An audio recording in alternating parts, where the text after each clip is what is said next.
दिल्ली के सीएम अरविंद केजरीवाल के आवास पर आम आदमी पार्टी के राज्यसभा सांसद स्वाति मालीवाल पर कथित हमले का विवाद थमने का नाम नहीं ले रहा है। बीजेपी आए दिन इस मुद्दे पर आम आदमी पार्टी को घेरने का काम कर रही है। ऐसा लगता है कि भारतीय जनता पार्टी को आम आदमी पार्टी के लोकसभा चुनाव अभियान से निपटने का एक आसान तरीका मिल गया है।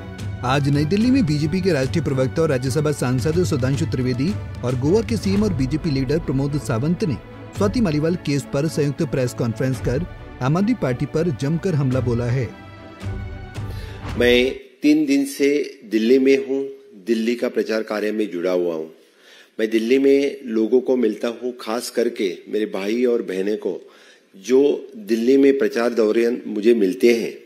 उन्होंने मुझे एक ही सवाल पूछा कि 9 दिन से ये जो स्वाति मालीवाल केस में दिल्ली का सीएम अरविंद केजरीवाल कुछ भी क्यों नहीं बात कर रहे हैं, वो चुप क्यों बैठा है, किस कारण चुप बैठे हैं।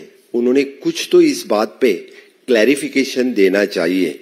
मुझे लगता है कि इस तरह से जो स्वाति मालीवाल की केस में केजरीवाल जी की चुप बैठना वो खुद सब कुछ बता देता है। उधर प्रमोद सावंत केजरीवाल से चुप्पी तोड़ने के लिए कह रहे हैं। इधर स्वाति मालीवाल खुद आम आदमी पार्टी पर बेहद संगीन आरोप लगा रही हैं। अब उनका कहना है कि दिल्ली के मुख्यमंत्री अरविंद केजरीवाल इस हद तक गिर जाएंगे मैंने सोचा नहीं था। आपके नेताओं को कॉल करके मेरी पर्सनल वीडियो मांगी जा रही है ताकि वीडियो लीक कर मुझे बदनाम कर सकें। ये सारे शब्द स्वाति मालीवाल के हैं। जब से स्वाति मालीवाल का कथित पिटाई कांड हुआ है तब से ही बीजेपी आम आदमी पार्टी को महिला विरोधी बता रही है, जबकि हकीकत यह है कि आम आदमी पार्टी का चुनावी फोकस महिलाओं पर रहा है।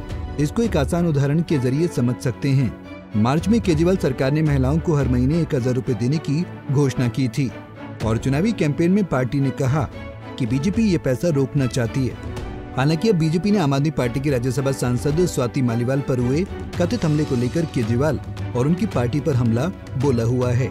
बीजेपी चाह रही है कि इस मुद्दे पर खुद सीएम अरविंद केजरीवाल जवाब दें, जबकि दिल्ली के मुख्यमंत्री और आम आदमी पार्टी के नेशनल कन्वीनर अरविंद केजरीवाल इस महीने की शुरुआत से अंतरिम जमानत पर बाहर हैं और इसके बाद आम आदमी पार्टी के चुनाव प्रचार अभियान में तेजी देखने को मिली है।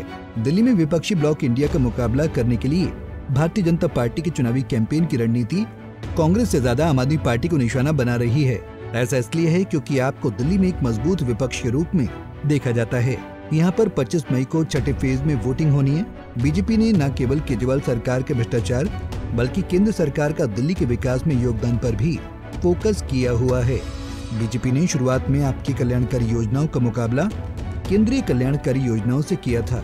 इतना ही नहीं बल्कि महिला वोटर्स को इशारा देते हुए बताया कि कैसे अब वापस ली गई शराब नीति ने उनके पतियों और बेटों को शराब की लत में धकेल दिया है। लेकिन स्वाति मालीवाल के आरोप सामने आने के तुरंत बाद तेजी से बीजेपी की रणनीति में बदलाव किया गया। Bureau report, Punjab Kesari TV. हमसे जुड़े रहने के लिए हमारे YouTube चैनल को सब्सक्राइब करें और नई वीडियो की नोटिफिकेशन के लिए बेल आइकॉन को दबाएं।